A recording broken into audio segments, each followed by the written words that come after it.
It's the nature of politics that allegations get thrown around and people question the behavior of their opponents.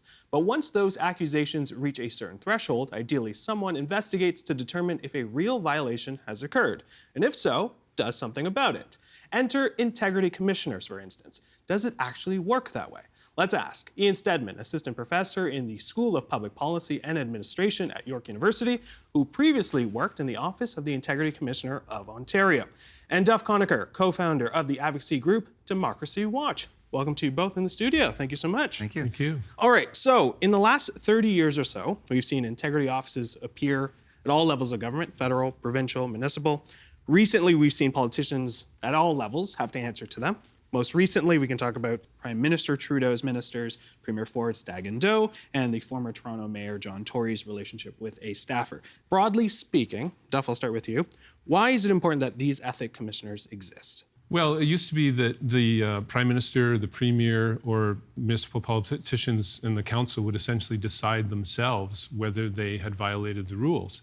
And no matter how clear the evidence was, there wouldn't be a clear finding. They would often just deny it and deny it. And so at least we now have a chance with these commissioners. They have several flaws, but we have a chance with these commissioners that there's an independent investigation, more independent than politicians investigating themselves, and a chance to have people found guilty. And that's what's happened since these commissioners have been created. Ian. Yeah, absolutely. Before the commissioners, we had party politics, and the committees might be involved in figuring out whether someone had transgressed the ethics rules. And if you had a majority government, for example, your committee might actually be stacked in favor of the person who has the allegation against them. And so there's a skepticism that would emerge from that, from the public, for example, to say, that's not an independent investigation. Do we really trust the results of it? And as Duff was saying, sometimes stuff just didn't happen. There was no accountability. And so these independent offices give us a chance to at least have an opportunity for accountability. All right, Duff, you've called ethic watchdogs weak lapdogs, SARs that do whatever they want. Why do you feel such harsh language is necessary? Well, they have some very serious flaws. They're not actually independent. They're chosen by the politicians who they watch over, often by the ruling party cabinet through a secretive process in a lot of jurisdictions. Secondly, they lack enforcement powers. And often they can't investigate unless there is a complaint filed, so they can't initiate something themselves. Third, they lack the power to penalize. And so politicians trust them to judge whether a violation has occurred, but have not trusted them across Canada to actually impose a penalty. And fourth, they're unaccountable to the public in many serious ways. They can issue secret rulings. They're not required to issue a public ruling in every case. Members of the public have no right to force an investigation by filing a complaint. It's a kind of a closed club where only politicians can complain about each other, and that taints the whole process with partisanship. And finally, because the public doesn't have these rights, if they fail to do their jobs, if they ignore the facts, ignore the law, you can't take them to court and challenge it in court in a lot of cases. So these flaws of lack of independence, lack of enforcement powers, penalty powers, and lack of accountability to the public really are fatal flaws in a lot of cases. With that being said, Ian, you have said ethic commissioners see themselves playing more of an advisory role than an adversarial role. Some actual commissioners are actually uncomfortable with conducting investigations into politicians. Seems counterintuitive, no? Well, I think for commissioners, what they would rather do is give advice to help members avoid conflicts. And so they see that as their primary function. And I can speak from my experience being on the inside for 5 years working with commissioners. They really do care about helping members avoid issues. They would much rather you came to them beforehand and avoided all the problems. But, when they have to, they conduct investigations. But to Duff's point, they don't really have teeth. And that's, I think, sometimes it's a fault of how they administer their regimes. But most of the time, from my perspective, it's a fault of the regimes they're given to administer, and they're just not robust enough. How does that look from the inside? When you talk about preventative, is it an MP or an MPP is coming and reaching out to you? What does that conversation look like before it's obviously too late? Ideally, an MPP or someone in their office, an advisor, for example, will reach out and say, the MPP is going to do this or has been invited to do this thing down the road. given this context, is it the right thing to do? Should we say yes or should we say no? You know, the nature of politics, however, is sometimes things move too fast, and an MPP or an MP will make a decision without reaching out to the integrity commissioner. And sometimes we see that they actually have advisors within the caucus that they go to first because they're really not sure and they don't want to alert an ethics commissioner to what's going on.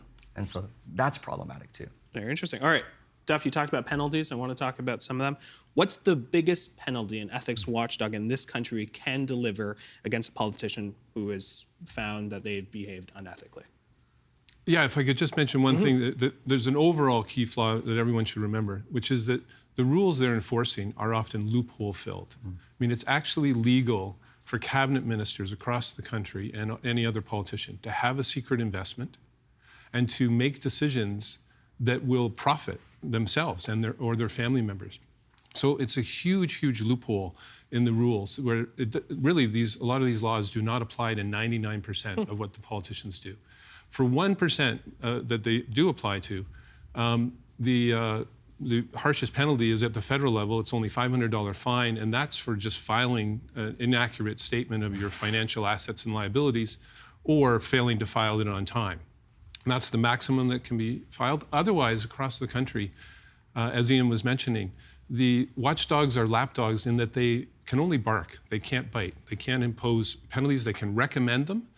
But then that recommendation goes back to the legislature, and politicians decide whether to penalize one of their own. And again, as Ian was mentioning, in a majority government situation, if you're from that ruling party, they're likely not going to penalize you. If in a minority government situation, they might penalize you. I mean, that's a kangaroo court process where politicians are judging each other. So again, if ethics commissioners can be trusted to investigate and rule on situations, politicians should also be trusting them to impose penalties. And the penalties should be very high because the laws that they're enforcing, and all these flaws apply to also the transparency laws, the spending laws, the lobbying laws. All the watchdogs have these same flaws. The laws that they are enforcing are second only to the criminal code anti-bribery provisions in terms of protecting our democracy and protecting good government. So the penalties for violating them should be very high, not just a maximum $500 fine or a recommendation to a legislature. With that, obviously, $500 doesn't seem like a lot of money. Then on the other end, should we be looking at potentially suspending or expelling members of office? So I think one thing that Duff and I agree on quite regularly is that we don't have strong enough punishments or at least deterrents. And often ethics commissioners will file a report where they're more forgiving than they are, absconding or giving direct feedback. They've an error made in good faith. And I think it's time now. We've had these laws for quite some time. In fact, Commissioner Mario Dion, who just stepped down, said on his way out, great quote, "My God, these laws have been in place for like 17 years." It's time that we stop being forgiving and we start holding our elected officials accountable for actually learning the laws before they take office or as they're taking office, and hold them to, I think, higher standards, as Duff is pointing out. In terms of the $500, you've equated that to a parking fine. In terms of at the end of the day, when we talk about the public, they've paid tickets that are higher than this, and $100 max, $500 is a slap on the wrist. What does that say when we look at the fines there? Yeah, a lot of the commissioners across the country say, I can't investigate anything unless I get a complaint from a politician. And they ignore, I think, a general power they have to be doing audits, to be looking more closely at government information and whether there's things happening that are violations of the rules. But because they mostly take that attitude, the media has caught most people. And then, again, this is a maximum fine, and it's not even for violating the ethics rules. It's just for violating the filing rules of your disclosures. And so really, across Canada, if you park illegally anywhere, you have a higher chance of getting caught because there's the people running around checking the meters, and you will pay a higher fine. And that's perverse. I mean, parking illegally usually doesn't cause any problem unless you happen to park in front of a hydrant and there is a fire. But violating these rules undermine our democracy, lead to abuse, protection of the private interests, big businesses, abuses of communities, and again, are second only to the criminal code anti-bribery provisions. So the penalties should be very high, and the chance of getting caught should be very high as well, because it's key to protecting our democracy. Is being caught by the electorate ultimately the biggest sanction? It is. Shaming is the really only sanction out there, and unfortunately what we've seen recently is that the shame level has gone down, and politicians used to resign when these things came out, even though there wasn't a finding, if the evidence was clear. Now they're just not resigning at all and just rolling along and hoping the media turns its attention to something else a couple weeks later. Very interesting. All right, you talked about Federal Ethics Commissioner Mario Dion, of course, stepped down because of health issues. Curious here, who is usually in charge of appointing ethics commissioners in the first place, and is there a concern there? So as Duff was mentioning earlier, it's different depending on the jurisdiction. At the federal level, though, the cabinet chooses someone and then consults with the leaders of the other parties. What do you mean, but what's the air quotes there? There's no need for anyone to consent. It's just a very vague consults with, and then they make a recommendation for an appointment. So at the federal level, it's actually, as Duff was saying, a very secretive, kind of not very transparent process. And it's been criticized quite widely. In fact, I think you sought judicial review over it. Yeah, the Federal Court of Appeal ruled in the case we brought challenging the appointments of the Ethics Commissioner and Lobbying Commissioner that the Cabinet is biased when making these appointments. Of course they are. You can't choose your own judge or your own watchdog, but they do in every area, not just ethics, but lobbying, transparency, spending, and it's a fatal flaw. And BC has an all-party committee choose these people. That's better, but it's still politicians choosing their own watchdog. It really should be an independent commission that does a search for a qualified short list of candidates, and then politicians could make the final choice. Duff, are ethic commissioners obligated to investigate complaints brought forward by other politicians or by the public? Across Canada, pretty much only by politicians. And so that's a closed club. The public employs all these people, including the Integrity Commissioner. We pay for all of them.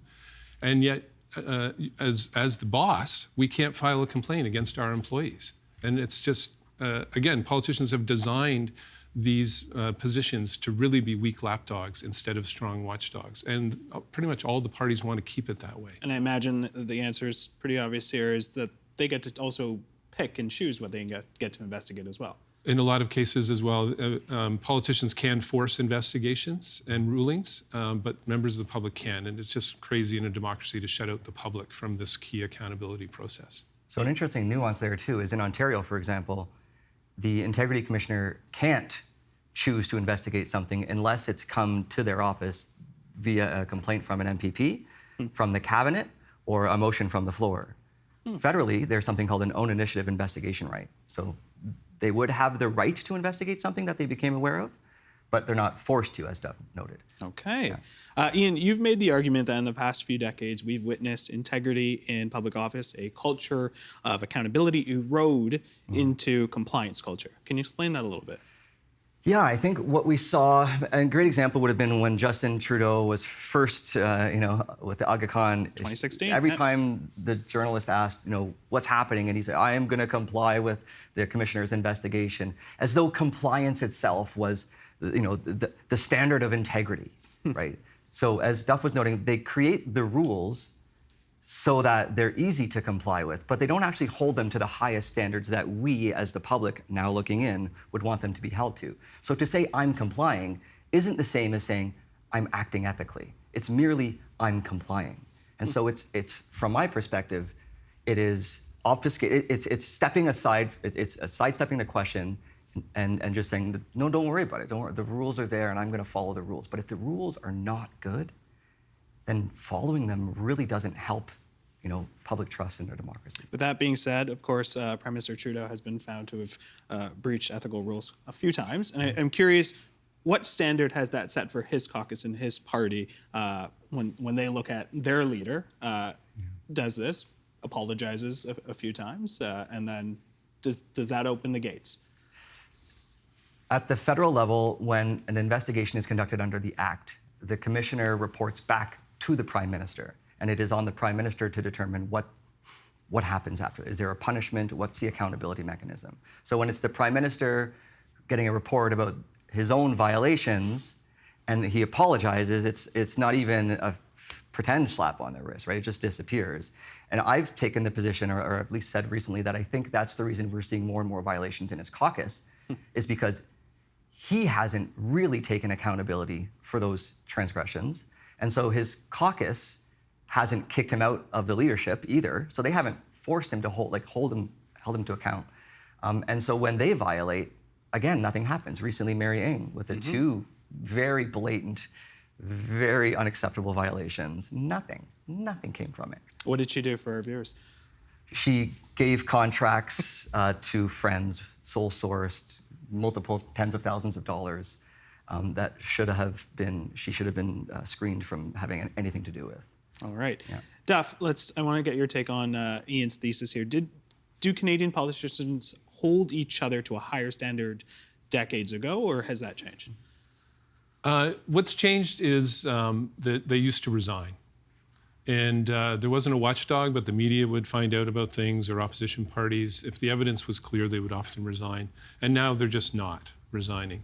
Are things worse now in terms of compliance levels? It's very difficult to tell. It's really apples and oranges. You can't tell because of the secrecy level. People don't say, hey, I'm doing this bad thing publicly. They do it in secret. The watchdogs didn't exist in the past. 20 cabinet ministers under Jean Chrétien violated the rules, but there was no one to find them guilty, and so they didn't resign either in a lot of those cases. So overall, as Ian was mentioning, what is unethical across the board, and any member of the public would say it's unethical, is legal across the board in Canada because of the weaknesses and loopholes in the ethics rules. And so politicians are just holding themselves to that very weak standard. And then again, not resigning now like they used to. And so it is worse in that way, definitely. Obviously, the most recent news of John Tory resigning, is that an anomaly in terms of what we've been seeing? Very unusual, very, very unusual. Out of the 20 with Chrétien that violated the rules, and there was lots of evidence and media coverage, only 2 were resigned or resigned by the Prime Minister. And then it's just even downgraded even more than that, and now almost no one resigns. Duff, is it more so that politicians are intentionally trying to skirt the rules in a sort of corrupt way, or are they mistakenly breaking these laws, or maybe not paying attention or not having those meetings with commissioners beforehand? Yeah, we were talking about Mario Dion, who just resigned as Federal Ethics Commissioner, and one of the things he said was mandatory training should be required by all the cabinet ministers. He expressed shock, as Ian mentioned, that they don't know these rules, that they're not taking the time to learn them themselves. And in that way, they're intentionally breaking them because they're not learning them. But a lot of them are mistakes. And then there are intentional things that are done as well, very clearly. And so, if you look at any system like jaywalking, it's illegal. Why do people do it? Because a police car would pass you by while you're jaywalking and not stop you. And of course, you wouldn't pay any penalty as a result. It's the same with ethics rules with politicians and public officials across the board, across Canada. They just are not stopped and there's no penalties. So why do they pay attention? Why would they? Ian, let's talk solutions. How can we improve training so that our elected officials behave more ethically? So in Ontario, for example, it's mandatory that within 30 days of taking office, you meet with the Integrity Commissioner to discuss your filing, which is your assets, your liabilities, your interests.